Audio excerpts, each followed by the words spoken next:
I get the challenge here, members, of trying to put together a bill when we don't really know the full picture of the moving targets of revenue and money coming to the state. But we do know that there is significant money now available as a result of the American Rescue Plan Act and the leadership of President Biden. And knowing that, I'm hopeful that we can have a constructive conference about how we can fix those sections of the budget that took a very hard hit. And Mr. Speaker, I don't want to single out any particular silo on purpose, but I'm especially concerned, sir, about the healthcare silo, as we've discussed. And let's just talk about that for a second, members. I mean, we have just lived through an incredible, and are living through an incredible crisis with this pandemic. And our healthcare heroes continue to show up every day. And they were not just running hospitals. From what I saw from my vantage point in St. Petersburg, they were standing in for a public health infrastructure that Florida had underfunded for over a decade. Our healthcare systems in my community were the first ones to set up the testing sites. It wasn't the state.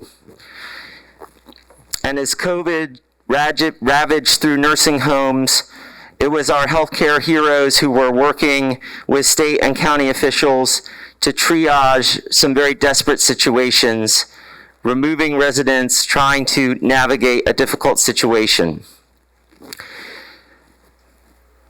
That was going on at the time that our healthcare institutions were forced to shut down all of their elective procedures.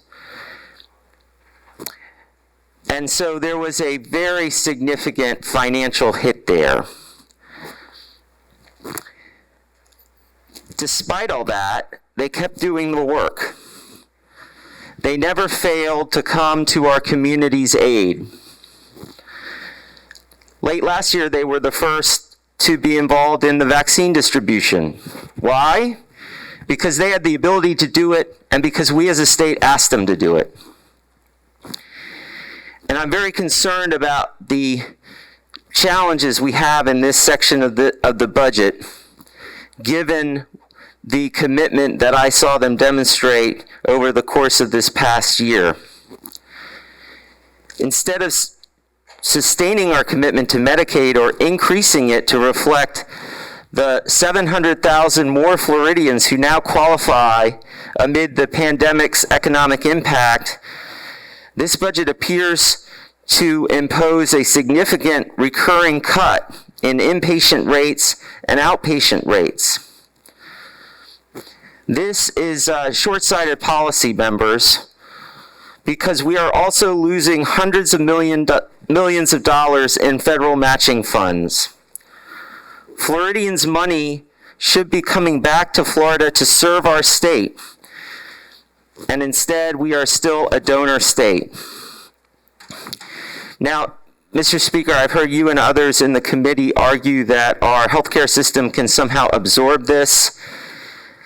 As I do the math, I've heard the argument that they've already been made whole by these federal CARES Act dollars, and as I do the math, I just don't see that.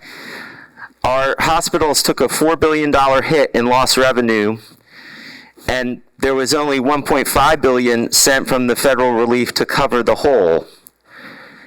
That means there's been a significant gap in funding during this pandemic. And yet these folks have still showed up to work every day.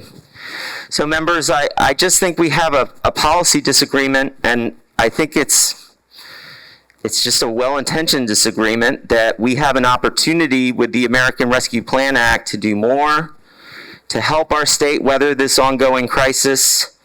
Let's show Floridians, members, that we believe that they deserve access to quality health care. Let's show our healthcare heroes that we appreciate them for all they did during this very difficult time.